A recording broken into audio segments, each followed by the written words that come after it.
Oke, jadi welcome back to Silent Trader Academy channel ya. Jadi masih berjumpa kembali dengan saya Om Silent di kesempatan morning briefing hari ini, tanggal 26 Oktober 2020, tepatnya di minggu keempat di bulan Oktober ya, atau kalau bisa bilang ini adalah minggu terakhir. Karena apa?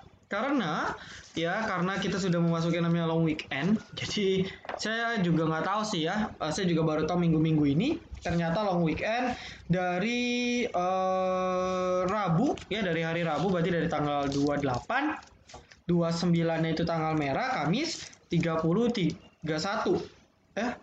Ya betulnya 30, 31, satunya hari Minggu. Jadi long weekend selama 5 hari.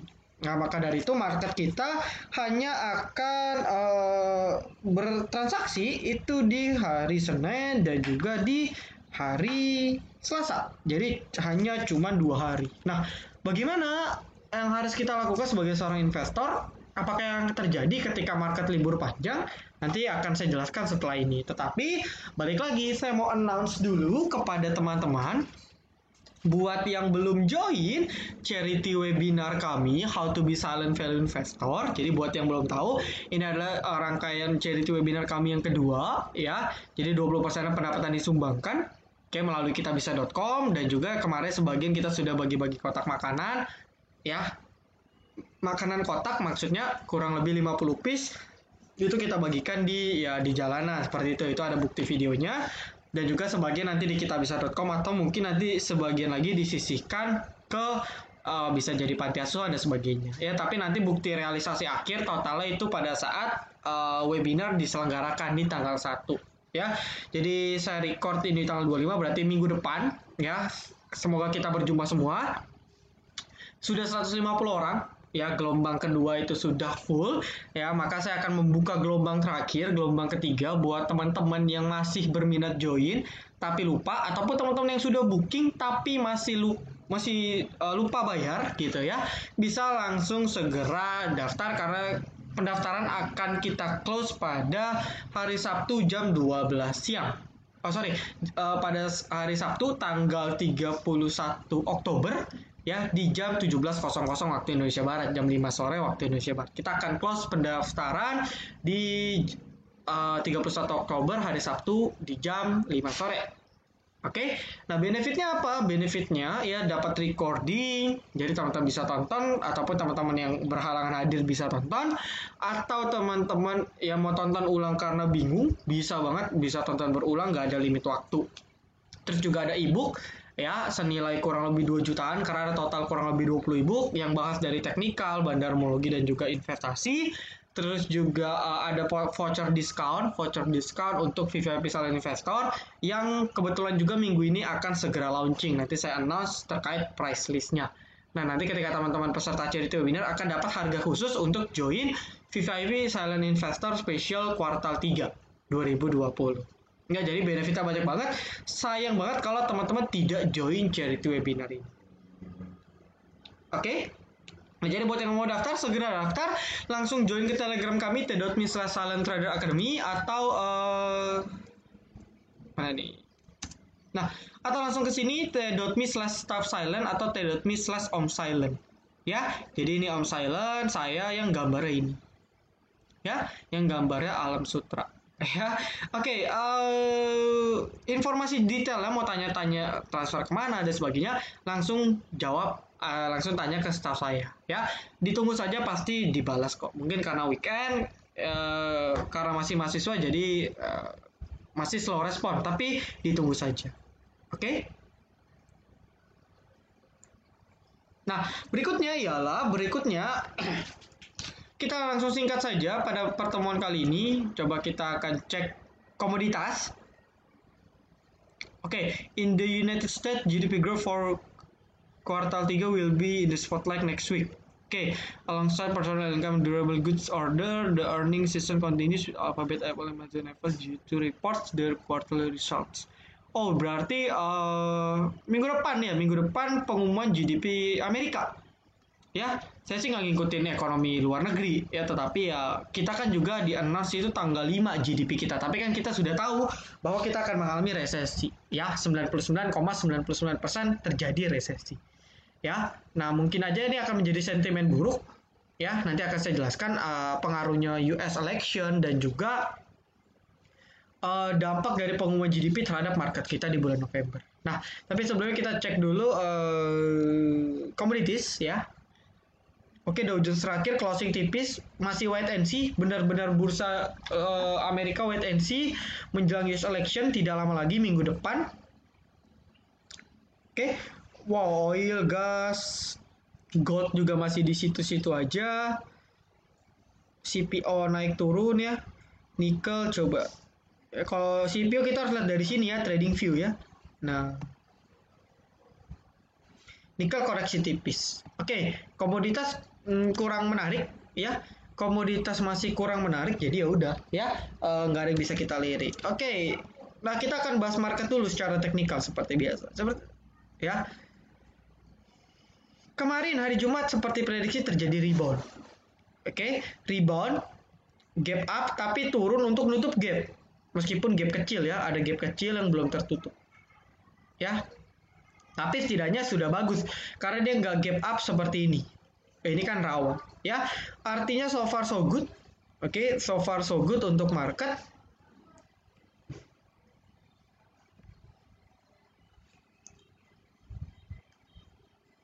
ya. Oke, oh ya, bentar saya gambar ulang untuk market.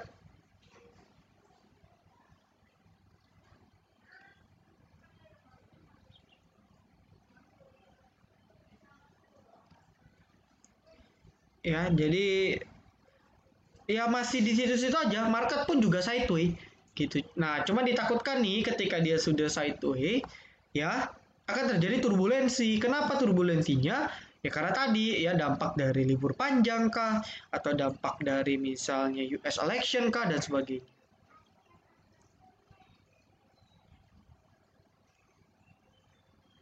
Oh, sorry, salah.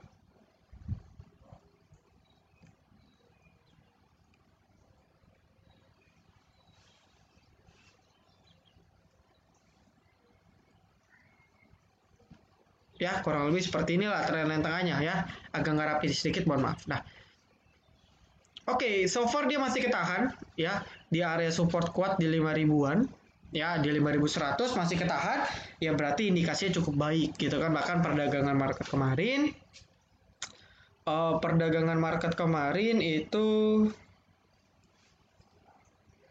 bentar.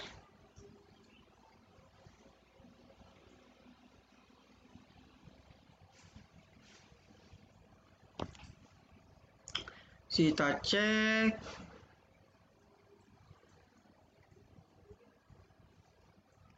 Ya, asingnya pun juga jualannya nggak banyak, di bawah 100 miliar. Jadi ya mungkin asing pun juga wait and see gitu. Jadi market masih Senin Selasa ini pasti masih akan di situ-situ aja.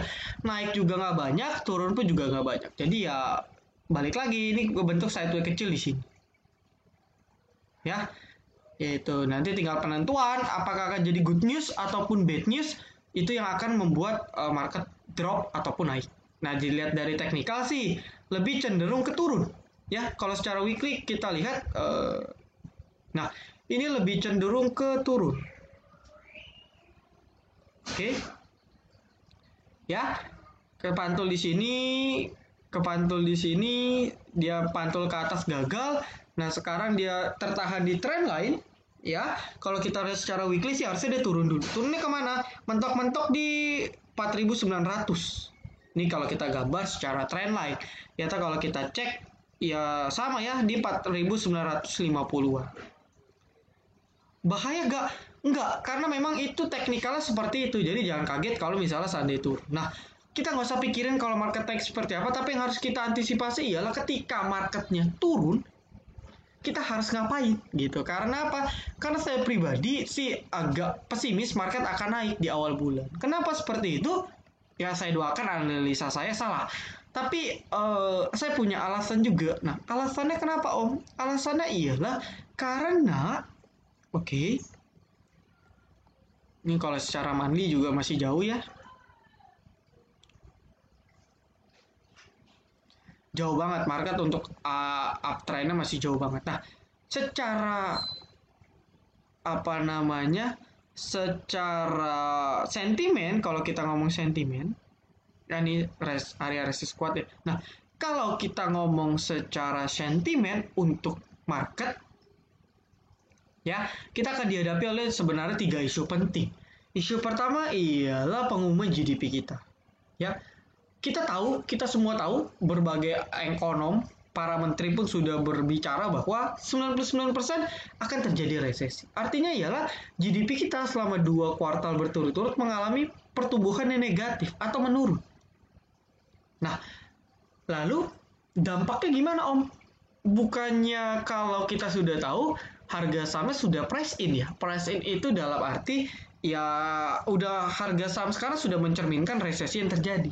Itu kurang tepat menurut saya. Kenapa? Karena kita tahu waktu pengumuman GDP kuartal 2, kita semua tahu ekonomi kuartal 2 pasti minus. Tapi kenapa pada saat hari Seninnya, awal bulan 8 mana nih? Sini ya, pada saat hari Senin, dua hari sebelum pengumuman GDP kuartal 2, ya, itu market merah parah, bahkan sempat mau trading halt di minus 4,29%. Artinya meskipun kita tahu, tapi terjadi juga penurunan secara besar-besar. Artinya ialah bukan tidak mungkin pada saat nanti tanggal 5 November ataupun nanti coba cek ya pengumumannya kapan kalian.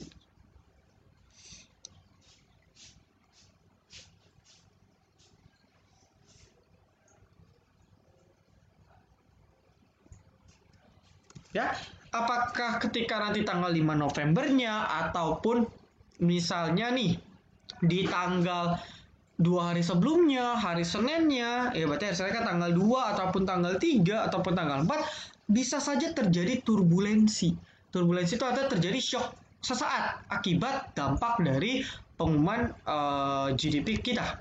Ya.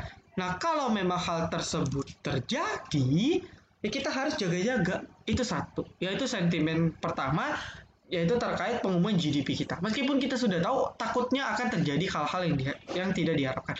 Saya harap sih hal tersebut tidak terjadi ya. Kita semua sepakat hal tersebut ya jangan sampai terjadi. Tapi kalau terjadi kita harus antisipasi. Nah, cara antisipasinya gimana? Setelah ini akan saya coba jelaskan cara antisipasinya gimana sih. Oke, masih loading. Nah, poin kedua, highlight kedua ialah terkait US election. Ya, jadi kalau kita cek di sini, US election poll itu rata-rata memvote Biden. Ini nggak tahu ya, ini resource-nya terpercaya atau tidak. Tapi kalau kita pakai data dari sini saja, di sini kan menunjukkan bahwa Biden ya yang akan menang seperti itu ya. Tetapi saya jujur saya tidak paham politik Amerika. Ya, jujur, kalau tanya saya tidak tahu gitu. Tetapi kalau teman-teman tanya saya dampak ke market, ya, apakah pemilu Amerika berdampak kepada market? Secara tidak langsung itu berdampak, baik itu secara jangka panjang ataupun jangka pendek, secara langsung ataupun secara tidak langsung. Maksudnya gimana? Misalnya pemimpin A sama pemimpin B, otomatis pemimpin A dan pemimpin B kebijakannya pun berbeda. Ya, ketika pemimpin A misalnya dia akan memberlakukan kebijakan bla bla bla. Nah, ketika kebijakan B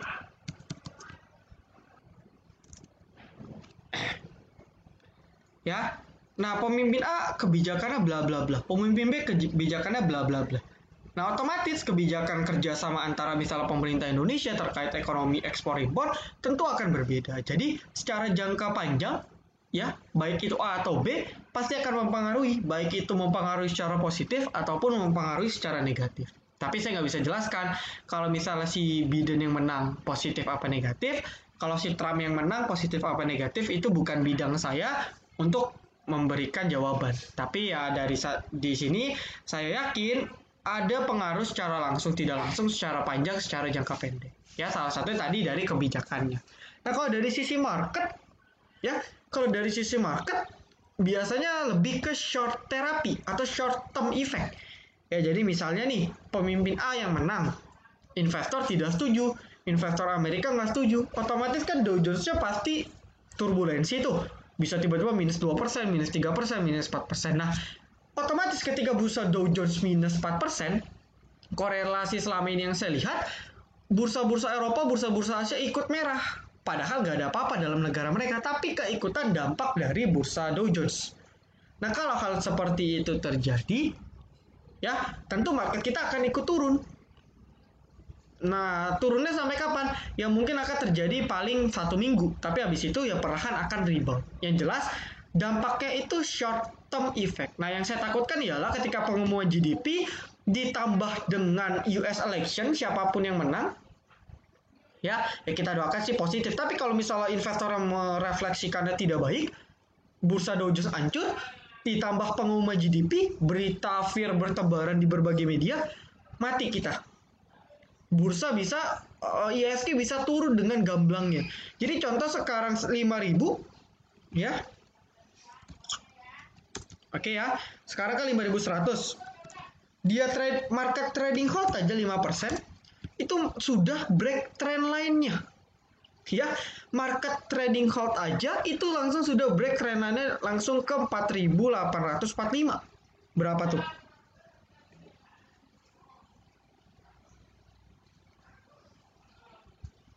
Di sini langsung jebret 5%. Itu trading halt. Nah, yang ditakutkan ialah hal seperti ini terjadi. Ya. Nah, kalau secara teknikal dia pun break trend line, ini akan gawat banget untuk kita. Ya, akan gawat sekali untuk kita sebagai analisis teknikal. Kenapa? Ya karena ketika teknikalnya jelek, ini kan sejauh ini market masih bergerak dalam tren yang up. Coba ketika marketnya drop, wah, bahaya ini. Break trend line ini akan bahaya sekali, ya. Atau setidaknya support terakhir market itu di sini di sekitar 4.700 berapa di 4.750 sampai 4.850, 4.800 lah. Ya, ini merupakan titik, ya, 4.810-an sampai 4.750. Ini titik support kuat terakhir IHSG. Ya. Jadi meskipun dia break trend line, tapi masih ada batas toleransi itu di sini. Masih ada batas toleransi itu di sini.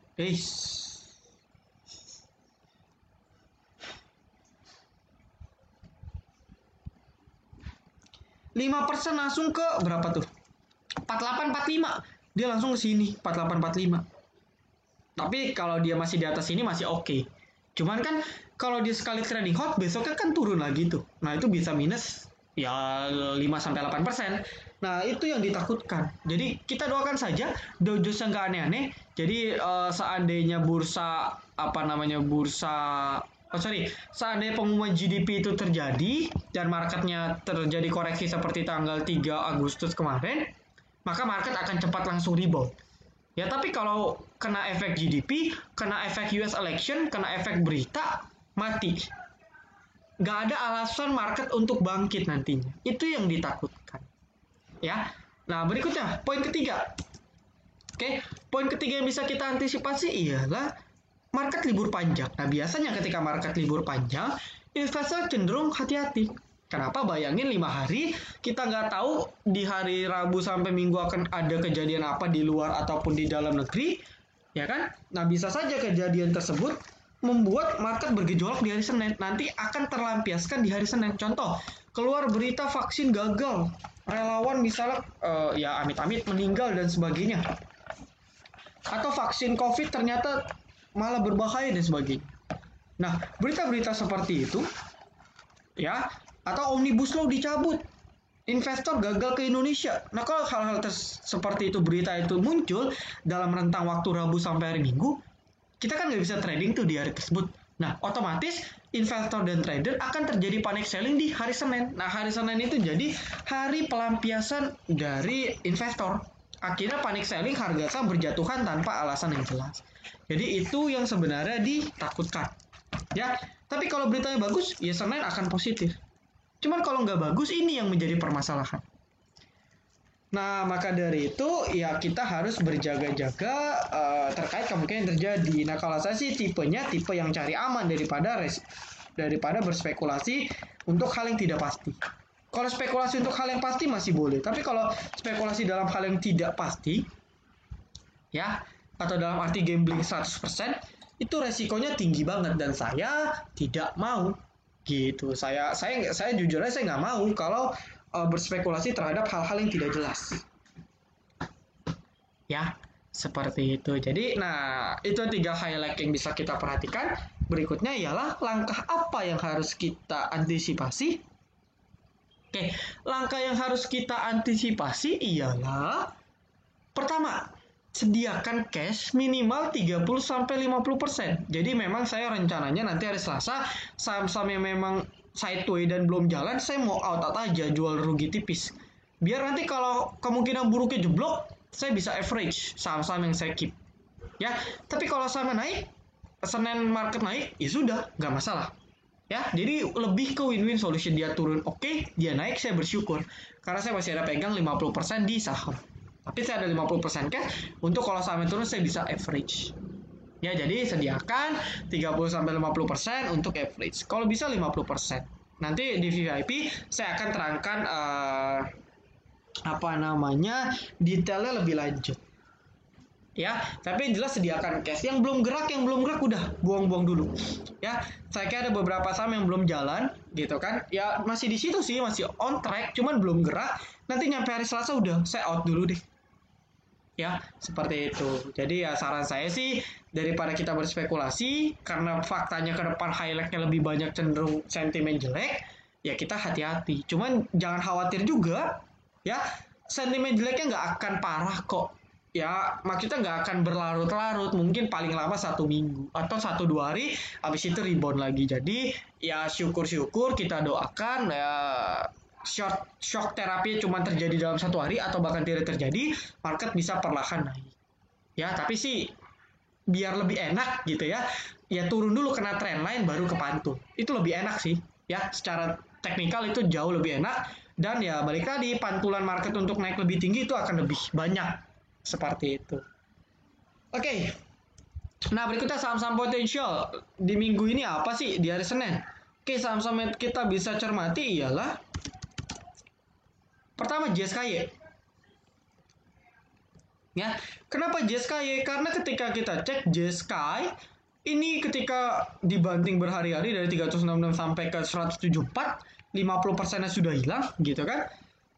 Terjadi technical rebound dengan volume yang cukup oke. Nah, kalau kita cek kenaikannya ya, itu didukung oleh akumulasi bandar. Gitu. Jadi kalau kita cek nih. Nah, pada saat closing yang beli siapa? Kita perhatiin aja ya.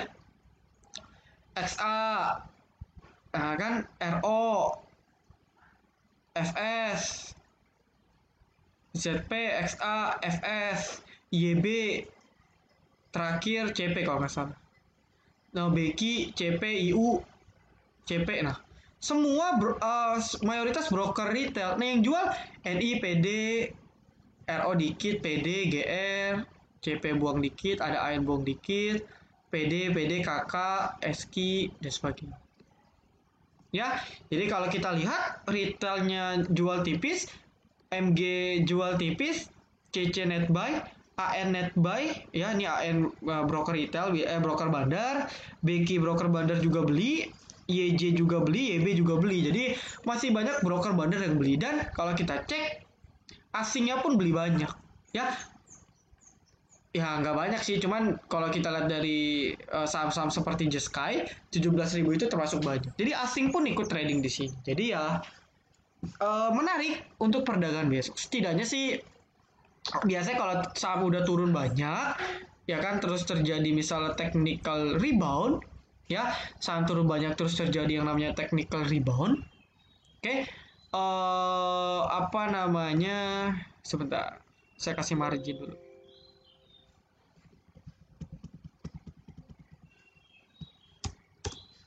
Nah, kalau dia terjadi technical rebound dengan akumulasi bandar, biasanya sih dia potential naik. Potential naiknya ke berapa, Om?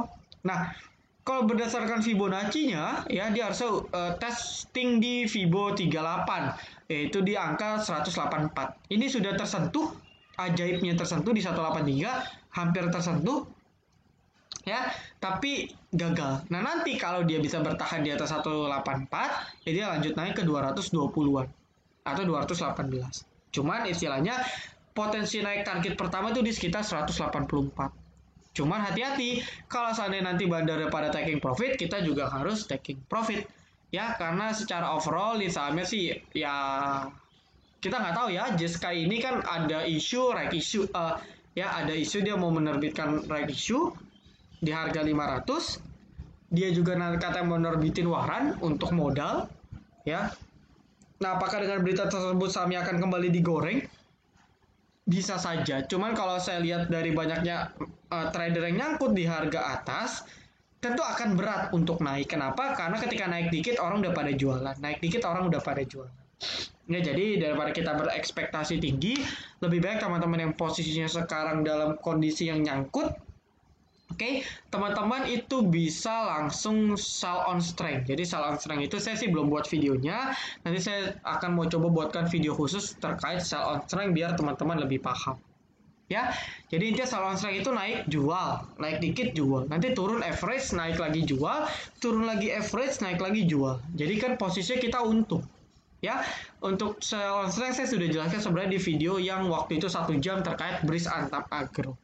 Jadi dia teman-teman yang nyangkut bisa manfaatkan kesempatan ini untuk exit secara bertahap, ya. Jadi ya jangan harap sampai BP, kita bisa ruginya tipis pun kita harusnya sudah bersyukur. Ya, seperti itu teman-teman. Jadi seperti Jeskai, ini timnya gerak semua, Pure, Deal, coba delete. Nah, Pure, Deal, Juste juga ya. Naik dikit, coba BOS. Nah, BOS juga, TGRA juga. Nah, cuman balik lagi, kalau kita cek kan TGRA ARB. BOS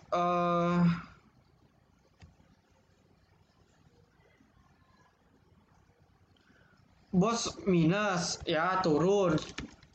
Nah, kita tinggal cari yang menarik ialah Pure, Deal, dan juga Jeskai. Yang kalau kita mau trading, ini boleh di ketiga saham ini. Tapi kalau yang saya cek, penggerak utamanya itu di Jeskai. Karena saya ingat banget, karena saya ada koneksi bermasalah, saya gagal live trade juga di sini.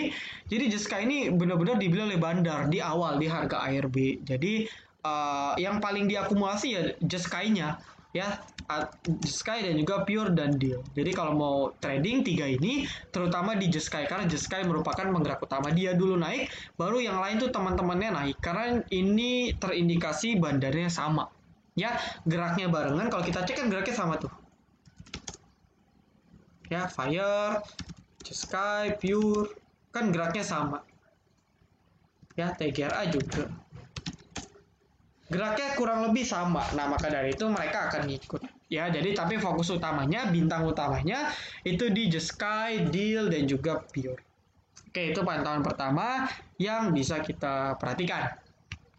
Nah, pantauan berikutnya kita mungkin bisa sektor rokok. Meskipun saya jarang trade sektor rokok, apalagi HMSP dan gudang garam, karena udah mahal lambat juga. Nah, tetapi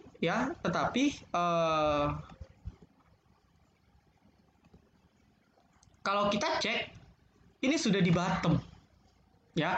Jadi kalau kita cek KMSP,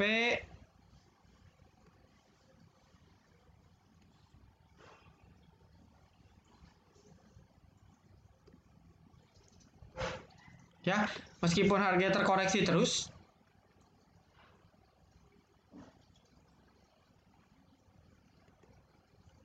cuman harganya benar-benar sudah ketahan di 1400 lah kita ngomong. Ya, 1400 maksimalnya di 1385. Artinya ini udah merupakan titik support kuat dari kemarin ya. Dari bulan September coba break tapi nggak break-break. Sekarang udah mau coba break pun akhirnya rebound lagi. Padahal kita tahu berita cukai rokok kan terus bermunculan. Nah, kalau target seperti ini biasa akan terjadi rebound, technical rebound. Bukan berarti dia akan lanjut uptrend, tapi akan terjadi reversal ataupun technical rebound secara temporary. Nah, targetnya berapa? Kalau kita gambar, target HMSP itu sekitar sini. Waduh, jauh banget om. Ya setidaknya ada area gap di sini, ya mungkin dia nutup gap, abis itu lanjut turun. Gapnya di 1500 sampai 1485. Ya, mungkin dia akan nutup gap, habis itu lanjut turun. Nah, begitu pula dengan gudang garam, sama ya, ini ada gap juga, mungkin dia akan nutup gap dulu karena juga sudah ketahan di bottom. Ya, kita bisa perhatikan. Ini kan benar-benar bottomnya gudang garam ini. Ya, bottomnya gudang garam itu di 39.500-an. Benar-benar bottomnya, harusnya sih nggak break. Kalau break, waduh, kacau banget ya. Tapi maka dari itu ada pantulan kuat, ya setidaknya dia ke gap dulu, atau kalau paling bagus dia break di sini. Jadi kayak double bottom polanya. Gitu. Nah, terus berikutnya kalau teman-teman mau lihat yang lain, mungkin teman-teman bisa lihat UIM. Karena meskipun saham rokoknya tumbang, UIM sendiri yang uptrend ya. Wismilak ini yang uptrend sendiri. Gitu. Karena kan saham rokok itu cuma ada 6. Ada 5 ya. Itik, downtrend, HMSP, gudang garam, RMBA kalau nggak salah ya. RMBA rokok bukannya, saya lupa. Pokoknya saham rokok itu dikit banget sektornya. Nah, WIM salah satunya. Cuman WIM sendiri yang terus naik. Nah, banyak isu yang menggadang-gadangkan bahwa si WIM ini merupakan ya salah satu sektor rokok yang berfundamental baik dan juga yang under value katanya, tapi saya belum research ya. Nah, dari teknikal pun cukup baik meskipun naiknya sudah banyak ya, agak ngeri. Cuman menarik sih, karena apa? Karena ketika kalau kita lihat dari polanya, naik koreksi, naik koreksi, naik koreksi sideways, naik koreksi sideways, naik koreksi, naik koreksi, naik habis itu koreksi sideways, naik koreksi lagi, sideways lagi, naik. Nah, ini kan sudah mulai pantulan naik. Jadi chartnya mirip seperti ini. Ya, kalau memang terjadi kenaikan ya, apalagi mungkin nanti hari Senin marketnya kita doakan mendukung, gudang garam AMSP ikut naik, otomatis WIM pasti akan ikut naik. Targetnya berapa? Setidaknya dia harus break 488, atau kalau bagus dia bisa close di atas 400. Kita doakan sih bisa close di atas 400. Ya, kalau dia bisa close di atas 400 bagus banget. Apalagi dia bisa close di atas 416. So far so good banget. Weekly pun juga oke banget.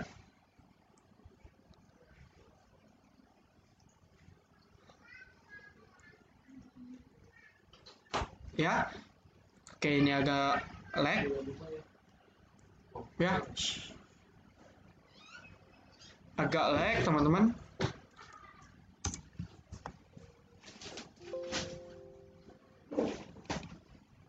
Oke.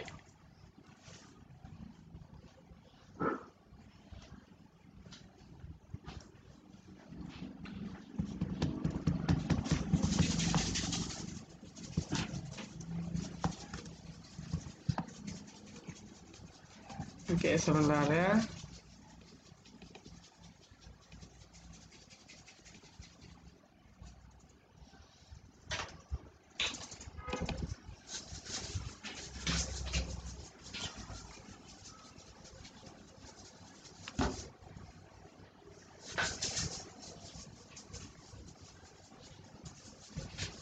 Oke, sinyal agak kurang baik ya.